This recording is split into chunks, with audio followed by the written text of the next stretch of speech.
Le yacht est prêt, nous sommes en retard, partons et voyons comment ça se passe. Nous allons sortir et descendre le Willamette.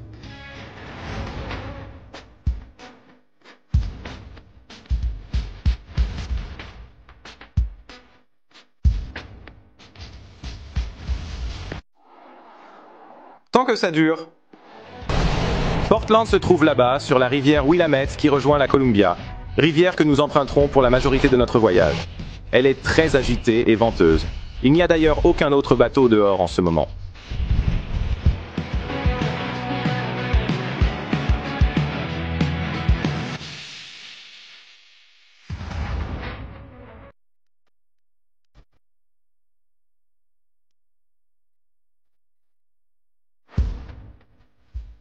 Nous sommes arrivés là où la Willamette rencontre la Columbia et il fait un peu venteux. Je n'ai en fait jamais été ici quand il faisait aussi froid. D'accord, je suis trempé. C'est une nouvelle expérience pour nous, sans gravité. Donc nous allons tourner, descendre le Columbia et espérons que ce vent sera juste dans notre dos. C'est plus joli là-bas, je trouve. Nous avons utilisé le traceur de cartes pour la première fois. C'était génial. Ce que j'ai fait, c'est que j'ai zoomé, j'ai visé St. Helens. Maintenant, il nous indique de combien de pieds nous dévions du parcours exact ici, parce que je ne voulais pas heurter cette bouée. Et la distance jusqu'à la destination est notre heure d'arrivée estimée. C'est vraiment une chose cool. Donc, nous savons que ce n'est que 15 miles. Nous avons définitivement assez de carburant pour faire 15 miles. Alors, allons à fond jusqu'à St. Helens. C'est un peu difficile de... Voir.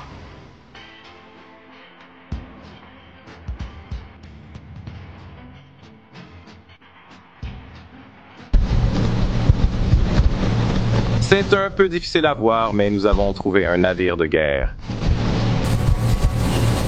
Je ne pensais pas que c'était la semaine de la flotte, mais Kyle dit que c'est un destroyer. Kyle est dans les Marines. C'est carrément génial. Je suis impatient de frapper le sillage de ce navire de guerre. C'est tellement cool. Nous naviguons vers St. Helens en ce moment. Oscar a vu le symbole de la coquille sortir de derrière là. C'est sûrement ici qu'on va trouver du diesel. Première destination. Vous voulez chercher sur Google des faits amusants sur St. Helens, Oregon? Y a-t-il des destinations touristiques pour nous? C'est la ville d'Halloween. C'est la ville d'Halloween? Les habitants d'ici sont au courant, contrairement aux autres. Ah, terrain solide. Cool, nous avons Oscar qui remplit le diesel. Plus d'une centaine de gallons sont attendus. Nous sommes descendus à un 8e de réservoir. Combien de chiffres à ce numéro? Peut-on faire le plein pour 1000 $? Ça va prendre une éternité.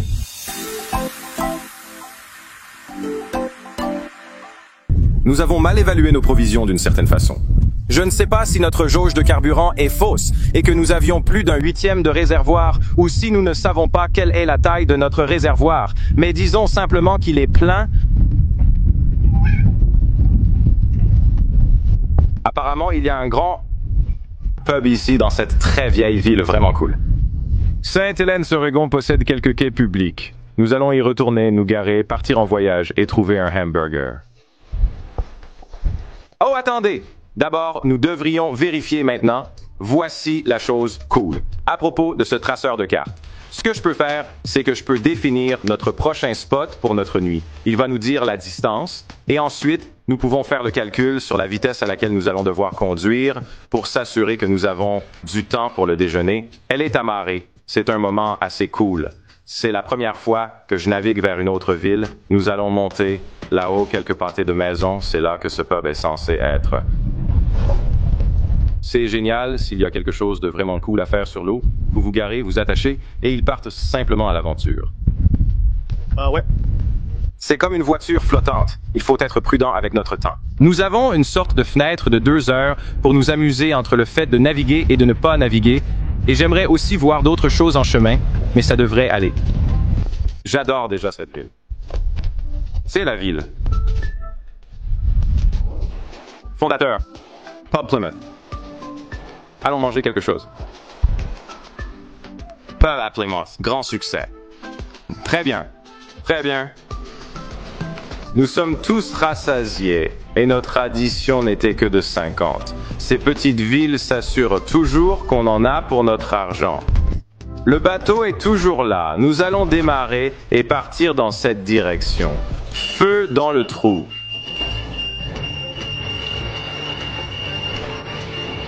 Montez à bord et partons. Les incendies de forêt et de ville sont très intenses. Nous avons vu plusieurs personnes évacuées et nous allons passer par ce sentier de fumée. Nous verrons donc à quel point cela devient difficile. Il y a une coupure visuelle complète juste là.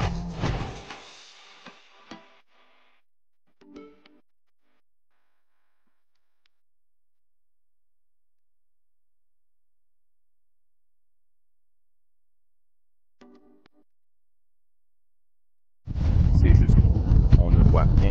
La fumée est tellement intense, c'est même difficile de respirer.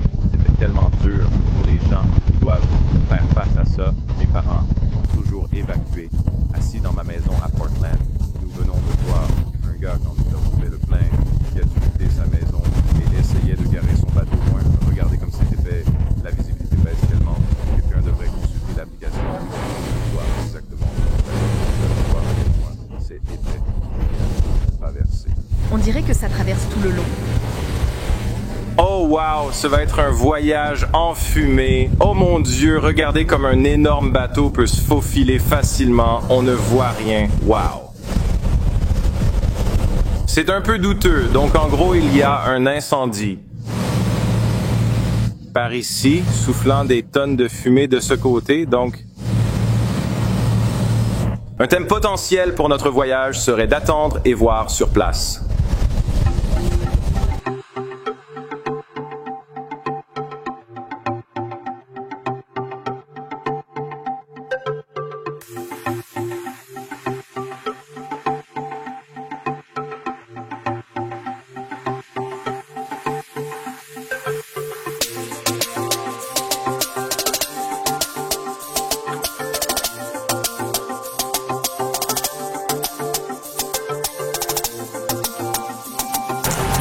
D'accord les gars, 5 heures et nous avons parcouru 30 miles. Oups, 30 miles depuis notre dernier pointage.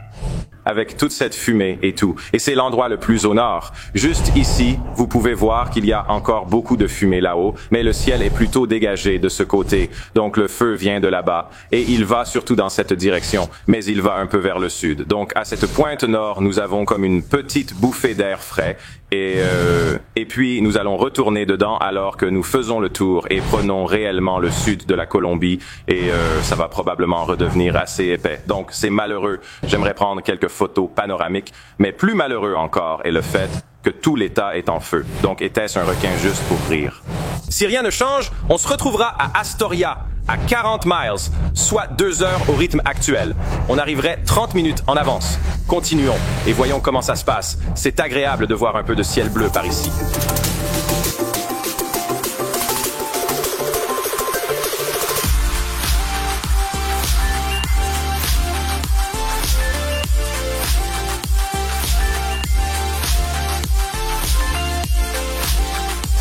Nous sommes arrivés donc le pub Pure 39 par la brasserie Rogue et quelque part.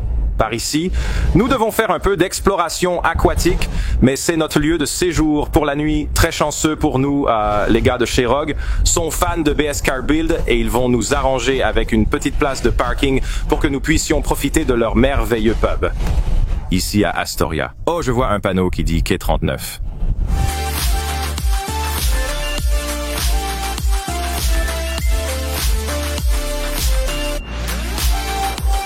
Nous sommes arrivés à Astoria.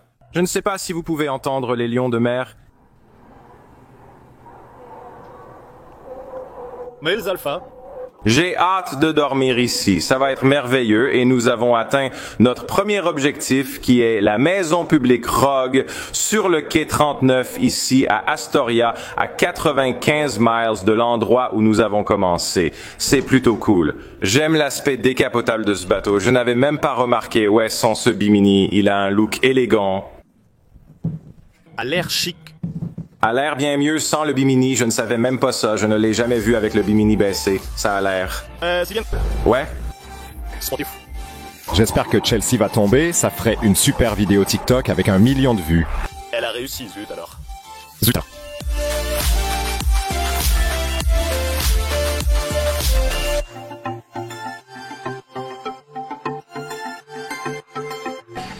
Un grand merci à Rogue pour nous avoir laissé rester après les heures et attraper un tas de marchandises. Nous sommes très excités, il y a tellement de choses cool. Des trucs est, c'est que le B c'est pour bateau. C'est cool, n'est-ce pas? On peut aller de la brasserie directement ici. Ouais, c'est super proche, c'est super sympa, mec. Pas besoin de conduire. Êtes-vous sur la liste? Comment ça s'écrit? Comment ça s'écrit? La vache avec un K?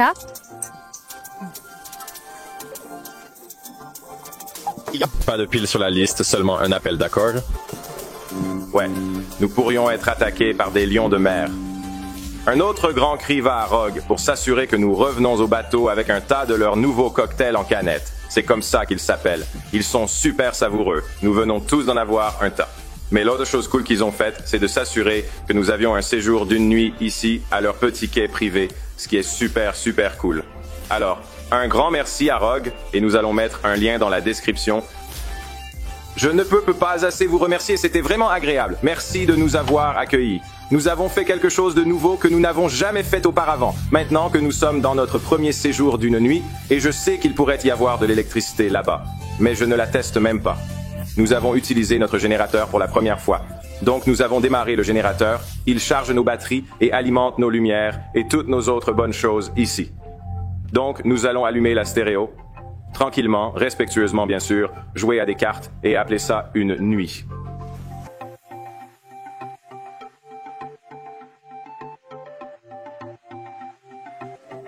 Bonjour à tous, j'ai donc de mauvaises nouvelles, la fumée nous a complètement suivis et maintenant elle est en quelque sorte passée devant nous et est allée jusqu'à l'océan. Donc plus tôt, elle était à l'est et nous étions à l'est à Portland. Nous sommes allés très très loin à l'ouest. La fumée nous a suivis à l'ouest, et puis a été poussée vers l'océan. Ce qui va rendre cette traversée de bar vraiment dangereuse à cause de la faible visibilité et aussi vraiment pas intéressante à voir à cause de la faible visibilité. Mais j'ai prévu et planifié cette chose depuis longtemps, en surveillant les plus petites houles, le plus petit vent, le plus petit tout ce que nous pourrions essayer d'atteindre, et c'est maintenant. Je veux dire, l'océan devrait être d'un calme plat. Je veux vraiment essayer ça. Donc, les marées sont bonnes à peu près maintenant. Donc, nous allons juste commencer à naviguer lentement hors d'Astoria vers l'embouchure de la Columbia, vers une bouée d'X et voir à quoi ça ressemble. Nous allons l'éclaireur un peu avant de décider de nous engager pleinement et de sortir là-bas.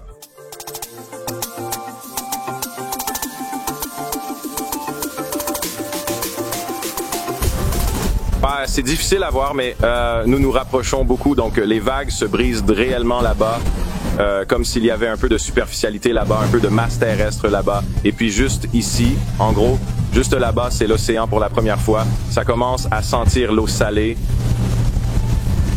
Très cool, je suis excité, un peu nerveux, très excité.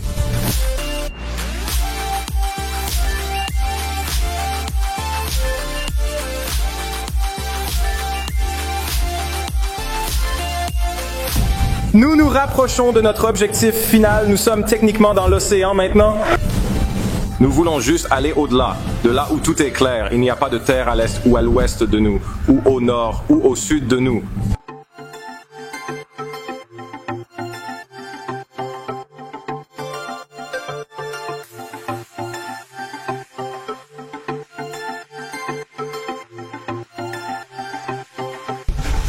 Nous l'avons fait. Nous sommes dans l'océan. Nous avons traversé la barre du fleuve Columbia, la barre la plus dangereuse d'Amérique du Nord. Contrairement à tous les autres ici, nous n'avons rien à faire. Nous sommes venus ici sans canne à pêche ni filet à crabe, juste pour montrer que nous en sommes capables. Alors, il est temps de faire demi-tour et de rentrer.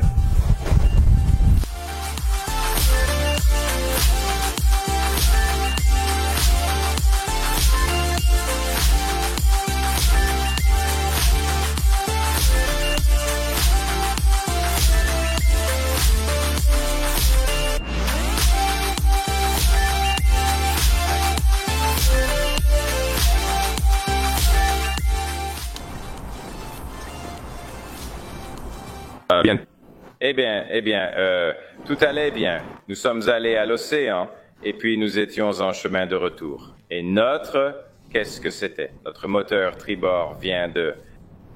Le moteur tribord a commencé à dégager beaucoup de fumée, et une alarme de basse pression d'huile s'est déclenchée. Et nous l'avons arrêté. Nous avons eu un retour de flamme massif qui a effectivement plié notre bouchon d'huile et l'a soufflé. Le moteur a soufflé un joint hors du couvercle de soupape, hors de l'un des respirateurs. Donc pas tout le couvercle de soupape. Et donc nous l'avons amené en boitant jusqu'à la marina la plus proche, ici. À Astoria, donc nous sommes dans la même ville où nous avons passé notre nuit, mais un endroit totalement différent. Donc nous avons fait notre petit jeu de déplacement de meubles. Enlevez le capuchon. Ce moteur fonctionne parfaitement, sans aucun problème. Nous craignons que nos bidons de récupération soient en cause, donc nous les avons coupés avant de redémarrer le moteur en mode dégradé. Le problème n'était pas lié au bidon, mais au fait que le moteur est complètement manqué d'huile d'une manière ou d'une autre.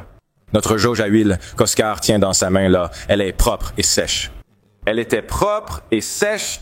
Ce moteur a complètement manqué d'huile. On pouvait voir un peu d'huile dans un peu d'eau sous le moteur. Nous ne savons pas comment ce moteur est censé avoir 5 gallons d'huile dedans. Nous ne savons pas comment c'est possible que nous ayons en quelque sorte consommé 5 gallons. Il n'y avait pas beaucoup d'huile dans l'échappement. Il n'y a pas beaucoup d'huile au fond du bateau. Il y en a un petit peu, mais pas des gallons. Donc maintenant, nous avons un gros problème. Nous ne pouvons pas conduire ou diriger ce bateau avec un seul moteur. Impossible de le ramener à ma marina avec un seul moteur. Nous pourrions peut-être rentrer chez nous avec un seul moteur, mais je ne pourrais pas le diriger. Ces moteurs sont très résistants. Ce sont de gros diesels lourds et ils sont très puissants.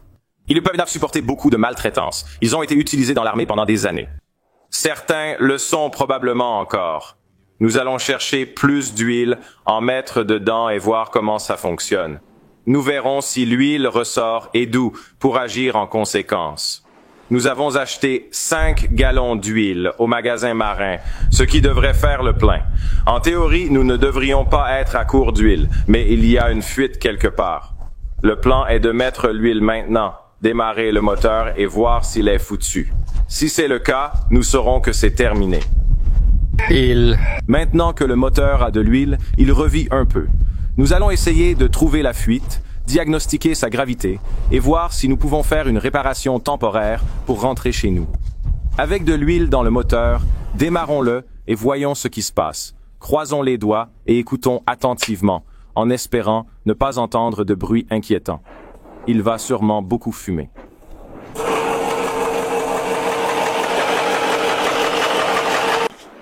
Nous avons de mauvaises nouvelles.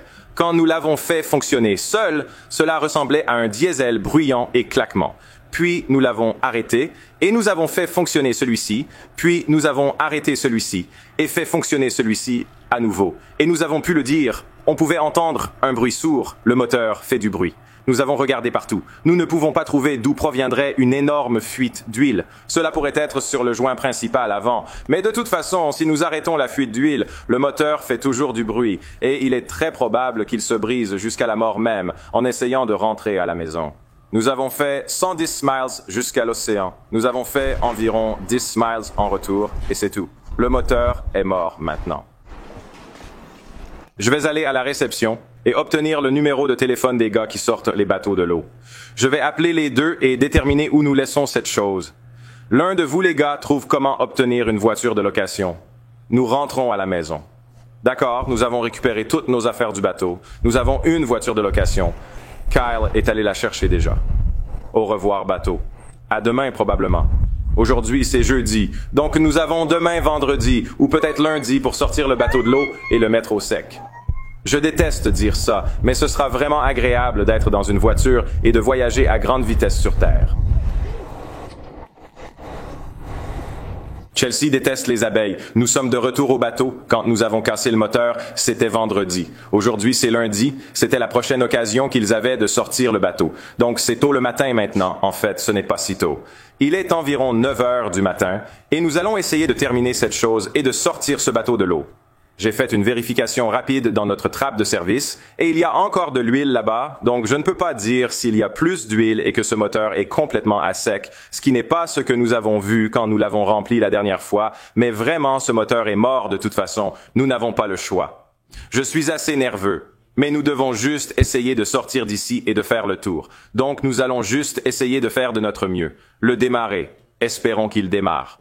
D'accord. Allumez les moteurs. Espérons que nous avons de la puissance. Oui, c'est parti.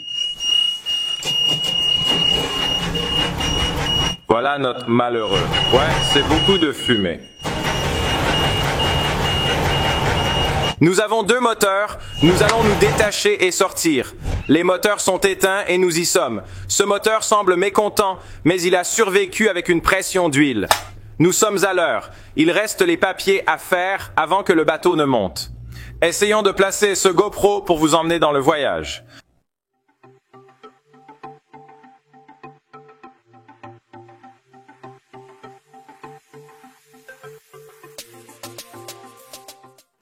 Nous naviguons. Un nœud. Oh, nous sommes maintenant à 2 nœuds. C'est plutôt génial, mec. La peinture de fond est conforme à ce qui était annoncé. Eh bien, le bateau se porte plutôt bien. Ah zut, j'ai complètement oublié de sortir l'hélice du bateau pour prendre des mesures. C'est une hélice à 3 pales, pas 4. Je crois qu'il est temps de nous écarter de leur route. On doit y aller. Nous sommes de retour à la FJ. Le bateau est en train d'être lavé pour que nous puissions repeindre le fond pendant qu'il est hors de l'eau. La prochaine fois que nous le verrons, il sera sur des échasses dans le prochain épisode. Ce bateau est au chantier de bricolage où nous pouvons travailler et faire toutes sortes d'améliorations qui devaient être faites hors de l'eau. C'est donc une bonne chose. C'est comme si notre été s'était achevé prématurément. Nous allons toujours essayer de le récupérer en hiver, puisqu'il n'y a pas de SEMA et que je ne veux pas payer 800 par mois pour que mon bateau reste ici tout l'hiver. Nous allons construire le monoplace, que je sais que vous étiez vraiment excités à ce sujet. Nous allons simplement le repousser. Dans le prochain épisode, nous nous concentrerons sur la construction du compartiment moteur de notre région et discuterons des moteurs que nous utiliserons pour le changement. Ce diesel est cassé, L'ordre va bien. La façon ennuyeuse est de réparer le diesel et de le réinstaller. Mais je ne veux tout simplement pas faire ça. Je veux avoir un moteur là-dedans sur lequel je me sens plus à l'aise de travailler, quelque chose qui est plus dans mon domaine. Et peut-être un peu plus léger, un peu plus de chevaux par livre. Dans le prochain épisode, nous allons parler de quel échange faire, probablement faire un sondage. Et à vous laisser m'aider à décider. J'ai beaucoup d'idées différentes en tête. Nous pourrions faire beaucoup de chevaux vapeur pour faire aller le bateau beaucoup plus vite. Nous pourrions faire de l'électricité, ce qui pourrait être vraiment cool. Une puissance comme celle de Tesla, mais sa portée reste incertaine. Ou de la vitesse non plus. Ou nous pourrions faire un échange intéressant comme peut-être un moteur de Lamborghini. Le vieux Lamborghini a échangé le premier moteur de Riva contre un Lamborghini. En Italie, il a acheté un bateau et y a installé 2 moteurs V10 de Lamborghini. C'est une histoire intéressante que vous pouvez trouver sur Google. Nous pourrions être les 2e personnes dans l'histoire à équiper un bateau Riva d'un moteur Lamborghini. Nous allons parler de diverses options dans le prochain épisode et vous demander votre avis. Merci beaucoup d'avoir regardé, c'était un voyage amusant. À propos des incendies, il pleut, c'est un bon signe. J'espère que tout le monde est en sécurité et que les incendies seront bientôt maîtrisés. On se voit très bientôt dans le prochain épisode. Paix.